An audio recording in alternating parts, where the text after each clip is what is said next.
Yo, what's going on YouTube, and welcome back to another Destiny video. Now in today's video, I want to talk to you about this Eidolon ally, which is the weapon I am currently holding.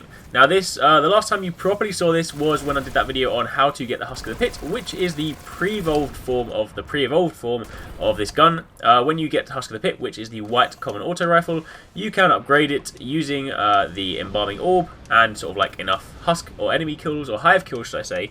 And you can then upgrade it into this, which is Eidolon Ally. Now if I jump in here and take a look at the actual gun itself, you can see that in terms of form factor it looks largely the same. In fact it looks pretty much identical. But you can see it is now legendary. So previously it was a common white auto rifle and now it is legendary. So quickly going to sort of scan through what sort of like key perks off this one, and then just kind of like talk a little bit about the gun and show you it slightly more in action. So first up, start from the front, it does kinetic damage. It's only when you upgrade this into Necrochasm, which is the exotic version, that it gets arc damage, an arc damage element should I say, because then you have, not only do you have arc damage, but you also have the key perk in the Necrochasm, which makes enemies explode like a cursed thrall. So those two paired together do make it really, really cool, but for the time being this is just kinetic. Then you have your usual array of kind of like ballistics for your auto rifle, accurized ballistics, CQB, and aggressive. Then this first perk here, Cascade. Melee kills increase the reload speed of this weapon for a short time. So I'll try in a second to try and illustrate that. Then obviously your damage multipliers, and then single point sling, flared magwell, and fitted stock. So I went with this one for the time being because it does, obviously being something like Atheon's Epilogue, it does fire quite fast, or very fast, and does tend to sort of like shake around a bit, so I want to go with this to try and stabilize it a little bit. And then the other kind of like key perk for this one, rangefinder. Aiming this weapon increases its effective range, so that is, or does make it slightly more useful, especially given its rate of fire. Then obviously you've got your additional sort of like damage multipliers again, or your kind of like damage increases should I say, and then this last perk, the one that I spoke about before, Burgeoning Hunger, which is the perk that will upgrade it into Necrochasm once you get a Crux of Crota, which is an item you can only get from Crota in Crota's Raid on the hard mode version, which is not out until January, so for the time being this is the best you can get. So I haven't fully upgraded it, obviously as you can see it does still need a few more damage bubbles, but this is enough for me to kind of at least sort of illustrate what the weapon can do. So let's jump into battle for a little bit, just sort of try and kill some enemies. I mean, I appreciate I'm in Earth, so these aren't very sort of challenging enemies, but you can sort of see the fire rate. The magazine, you know, for something that fires as fast as Atheon's Epilogue, this is, according to Dr. Crispy in the initial Dark Below trailer, this fires at 900 rounds a minute. For something that fires this fast, it doesn't have as big an ammo clip as Atheon's Epilogue, which is a bit of a shame, because you do reload quite often, and it often doesn't sort of like finish the kill before you have to reload. But that being said, if you can sort of like concentrate it, then, you know, that's that. It's got these cool kind of green bullets to them. Almost reminds me of like an automatic firing thorn. And it obviously sounds kind of cool as well, or at least sounds slightly different. And I like the way it looks. This and Murmur do look very, very similar to one another. But obviously Murmur has this cool like glow along the back spine when you fire, whereas this one just seems to sort of like shoot out crazy green bullets. The one thing I will say about this weapon though is, even though kind of like in the way that Atheon's Epilogue works, you know, it's got extremely low impact. You look at the stats on the weapon, and the impact is basically, it might as well not be there. You know, it's so flipping slim, and it's just, you know, it's not the most powerful weapon, but that's obviously, you know, made up for with the rate of fire. However, when you're firing Atheon's Epilogue, at least it kind of like it feels like semi-powerful. It's a kind of strange thing to sort of like talk about the way that it kind of feels, but you know, whenever you're like actually using the weapon, it feels like I'm actually doing like decent damage, even though it has terrible impact.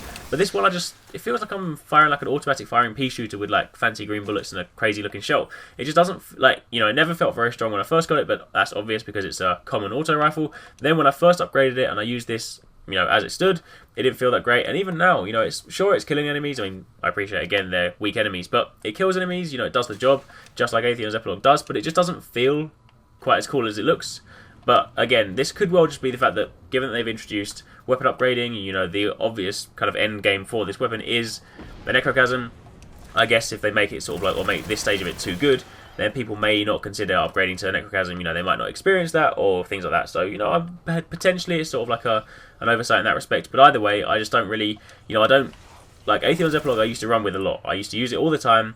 and then, you know, until I sort of switched to hand cannons, and it just sort of like was my go-to weapon unless I had to use, you know, switch something for a particular burn or like a nightfall. But for the most part, I did use it. Whereas this one, I literally only equip it to, well, either make this video to show you guys, or like the very occasional time I need something to fire fast and I've left Atheon's epilogue in the bank. But other than that, I don't really use it. So I will revisit it once the hard mode comes out and I can get Crota's Crux, and then I can upgrade it to Necrochasm. And when that does happen, I will re-review it and I'll let you know what I think Necrochasm is like. But for the time being, I don't think this is a great gun. That being said, if you take it into something like the Crucible, where all your weapon stats are balanced, then damage doesn't really make a difference. You will have a fast-firing auto rifle, just like you would with Atheon's epilogue. So if you haven't played through the Vault of Glass, you haven't got Atheon's epilogue, or you haven't got like a really fast-firing auto rifle from something else, then this can be your equivalent. It's effectively free. You know, if you kill some Blades of Crota and you happen to have got the Husk of the Pit, and then you just go through to upgrade it, then it is effectively a free Atheon's epilogue. So with that in mind, make of it what you will, but that is my kind of like impression on the gun. Right, so the only other thing I want to show you guys, or at least try and illustrate, is the reload perk. So if I fire the gun normally, like that, reload 1, 2, 3. But if I fire it now and go and find something to melee, and then reload 1, 2, there you go. So you can quite clearly see that after melee you do reload quite fast. So, you know, pair that together, you know, you've got a fast firing auto rifle that, given the fact you run out of ammo quite quickly, if you get up close and personal, especially if you're in somewhere like Crota's End and there are thrall running in your face, then it will at least help you get out of a tight pinch.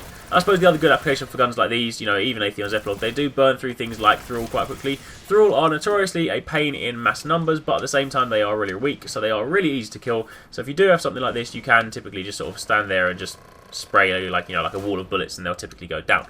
So that was a quick look over Eidolon Ally again. Let me just sort of bring up the weapon menu again just so you can see it, and if I spin around my character you can see what it looks like sort of there. But that is Eidolon Ally, and that's my sort of like initial impressions. Not a massive fan. It's not necessarily a bad gun, but I most certainly wouldn't put it in my top rated guns, nor would I necessarily go out of my way to take it out of the bank if I needed to take a specific gun to a fight.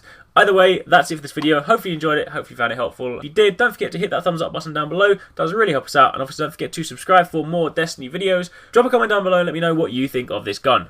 And once again, thanks for watching. Also, don't forget to hit me up on Twitter. It's on screen right now, and I post a load of sort of like random stuff there, or like when I'm kind of talking about videos, or like, you know, doing different things like that, then I kind of message and sort of like post stuff on there. So you can, at least you can kind of keep up to date with things and like what I'm up to. And also, if you have any questions while you're on the go, then that's also a good place to go, other than posting them down below. So anyway, thanks for watching. Take it easy. Catch you next time. Peace out.